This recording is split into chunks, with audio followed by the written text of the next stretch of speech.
Hello friends, कैसे हैं। मैं हूं मीना। हमारे यूट्यूब चैनल पे आप सभी का स्वागत है।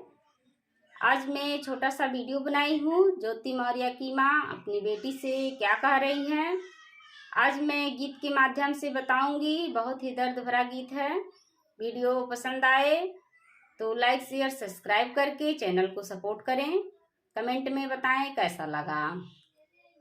काहे कोखिया में दाग लगवलू बिटिया, काहे कोखिया में दाग लगवलू बिटिया, काहे जियत माई बाप के मुँहवलू बिटिया, काहे जियत माई बाप के मुँहवलू बिटिया।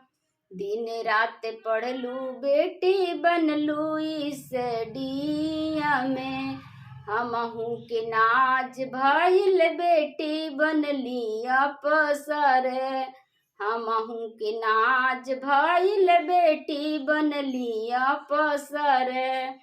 बनते इस डीएम तू भूलैलू बिटिया, काहे कोखिया में दाग लगैलू बिटिया, काहे कोखिया में दाग लगैलू बिटिया, काहे जियत माई बाप के मुँहवलू बिटिया, काहे जियत माई बाप के मुँहवलू बिटिया।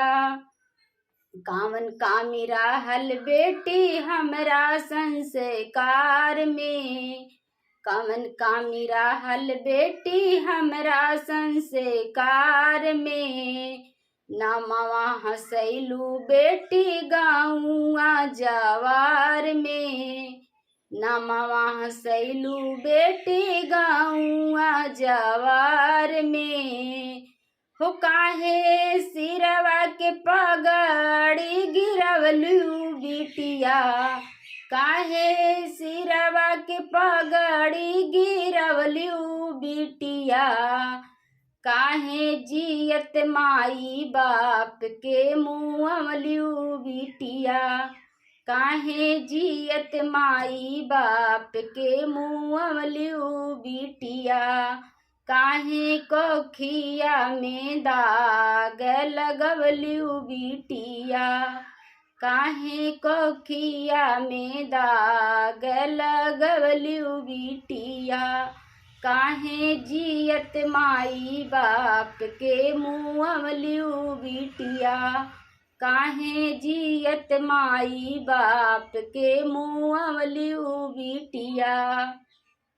घर परिवार छोड़लू बेटा बिटिया हो, घर परिवार छोड़लू बेटा बिटिया हो, गौआ जवार में बिगाड़ देहलू रीतिया हो, गौआ जवार में बिगाड़ देहलू रीतिया हो काहे पियावा के प्यार के भूलैलू बिटिया, काहे पियावा के प्यार के भूलैलू बिटिया, काहे कोखिया में दाग लगवलू बिटिया, काहे कोखिया में दाग लगवलू बिटिया, काहे जियत माई बाप के मुँहवलू बिटिया,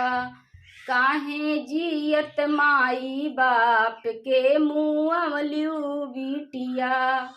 चलत फिरत लोग बेटी देहल सब गारी हो, चलत फिरत लोग बेटी देहल सब गारी हो, काहे जग में हंसाई तू करवलू बिटिया, काहे जग में हंसाई तू करवलू बिटिया, काहे कोखिया में दाग लगवलू बिटिया, काहे कोखिया में दाग लगवलू बिटिया, काहे जियत माई बाप के मुँहवलियू बिटिया, काहे जियत माई बाप के मुँहवलियू बिटिया, काहे कोखिया में दाग लगवलियू